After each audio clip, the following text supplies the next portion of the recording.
सन्माननीय आपले सरन्यायाधीश भूषणजी गवई यांनी उल्लेख केला होता की आपली कायदेव्यवस्था जी आहे त्या कायदेव्यवस्थेमधून ज्या प्रमाणामध्ये एका पीडित महिलेला न्याय मिळायला हवा होता तसा मिळाला नाही, तिला न्याय नाकारला गेला. आणि त्याच्यानंतर कस्टोडियल जस्टिस टू विमेन, जेव्हा स्त्रिया पोलीस किंवा जेल किंवा मनोरुग्णालय अशा वेगवेगळ्या ठिकाणी काही कारणामुळे जेव्हा जातात त्यावेळेला त्यांच्यावरती जर का काही अत्याचार करण्यात आले तर ती त्यांनी स्वतःहूनच स्वीकारलं असं मानलं जायचं. परंतु तो कायदा नंतर बदलला गेला. त्या मुळात ज्या स्त्रीवरती अन्याय झाला होता त्या भगिनीला न्याय न मिळाल्यामुळे भारतात मोठं आंदोलन उभं राहिलं.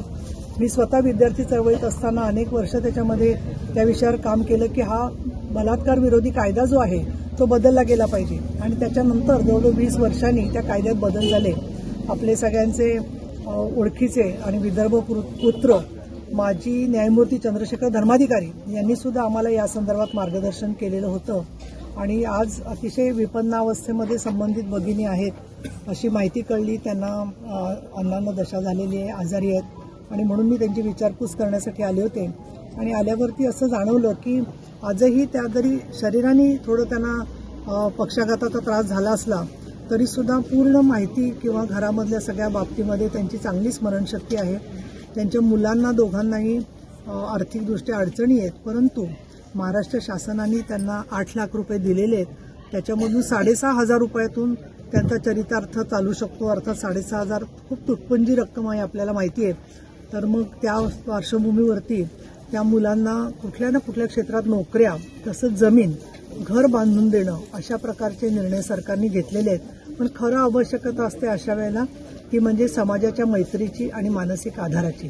आणि या दृष्टिकोनातून मी उपसभापती कार्यालयातले आमचे अधिकारी, चंद्रपूरचे अतिरिक्त जिल्हाधिकारी, चंद्रपूरचे जिल्हाधिकारी, चंद्रपूरचे आरोग्य व्यवस्थेतले लोक या सगळ्यांच्या बरोबर सातत्याने त्याचा पाठपुरावा करणार आहेत.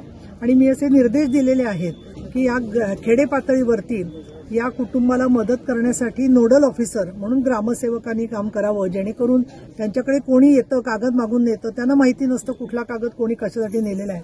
प्रत्येक शासकीय व्हिजिटच्या वेळेला ते कशासाठी आलेले आहेत त्याच्याबद्दलची माहिती येऊन तो फोटो हा जिल्हाधिकाऱ्यांच्याकडे, ॲडिशनल कलेक्टर यांच्याकडे पाठवला पाहिजे. आणि त्यांचे जे मुलगा आहे गोलू त्याच्याकडे पण त्याचा फोटो आणि माहिती पाहिजे की हा माणूस कशासाठी आला होता. अनेक लोक नाही तर सरकारी अधिकारी म्हणून येतात आणि त्यांचे कागदपत्र मागत असतात. तर हे बरोबर नाहीये. जो माणूस येतोय त्यांनी स्वतःच्या आय कार्डचा फोटो त्यांना काढून दिला पाहिजे आणि मग पुढे कामाचं सगळं हे केलं पाहिजे. विधानमंडळाचं अधिवेशन चालू असताना मी इथे आलं याचं मुख्य कारण म्हणजे अधिवेशनं ही माणसांसाठी आहेत. आणि अशा वेळेला ज्या स्त्रीच्यामुळे एक मोठा कायदा बदलला गेला अशी स्त्री अन्यायामध्ये पिचत असताना इथे ती जर का एकटी पडली असेल तर न्याय मिळाला नाही तरी समाजाकडून तिला न्याय देणं हे आपल्याला शक्य आहे. आणि म्हणून मी एक माणुसकीच्या भूमिकेतून इकडे आले. माझं इन कॅमेरा अतिशय हृदयस्पर्शी त्यांच्याशी चर्चा झाली. इतकंच नव्हे तर खरं इतकं मोठं मन आहे या भगिनीचं की आम्ही जेव्हा त्यांना फुलाची पाकळी ही मदत दिली, काही कपडे, धान्य, आणखीन आर्थिक मदत दिली, त्याच्यानंतर त्यांनी हेच सांगितलं की माझ्या मुलांना आणि आम्हाला चांगल्या प्रकारे जीवन जगता येईल एवढीच आमची अपेक्षा आहे. आणि त्याचबरोबर त्यांनी मला आणि आम्हाला आशीर्वाद दिले की तुम्ही हे चांगलं काम करता आहात म्हणून. या न्यायाच्या लढाईमध्ये समाजाला मला एवढं सांगायचं आहे की जे काही करायचं असेल मदत त्यांनी जिल्हाधिकाऱ्यांच्या मार्फत ही मदत करावी, जेणेकरून त्याच्यामध्ये एक समन्वय राहील. आणि त्यांच्या नावाने आम्ही मदत घेतोय म्हणून जर का कोणी मदत जमा करत असेल तर त्याचा दुरुपयोग होता कामा नये, याची सुद्धा काळजी घेणं आवश्यक आहे. माध्यमांनी ज्या प्रकारे या घटनेच्या पुढे उभे राहिलेले आहेत त्याच्याबद्दल मी तुमची अतिशय आभारी आहे. आणि मला असं वाटतं की या निमित्ताने महिलांच्या चळवळीच्या इतिहासामध्ये स्त्रीला न्याय मिळणं फक्त कोर्टातूनच नसतो, तो कायदे बदलातून पण न्याय द्यावा लागतो याची जाणीव सरन्यायाधीशांनी करून दिली. हे भारतीय न्यायसंस्थेतलं एक ऐतिहासिक पाऊल त्यांच्या या भाषणातून तयार झालेलं आहे. आणि त्या दृष्टिकोनातून महिला चळवळीवरती काही वेळेला अन्याय झाला असला, महिलांच्या अधिकारांचं काही ठिकाणी हनन झालं असेल तरी देर है लेकिन अंधेर नाही आहे याची प्रचिती श्री भूषण गवई यांनी या मथुरेची आठवण काढून दिली त्याच्यामुळे झालेली आहे.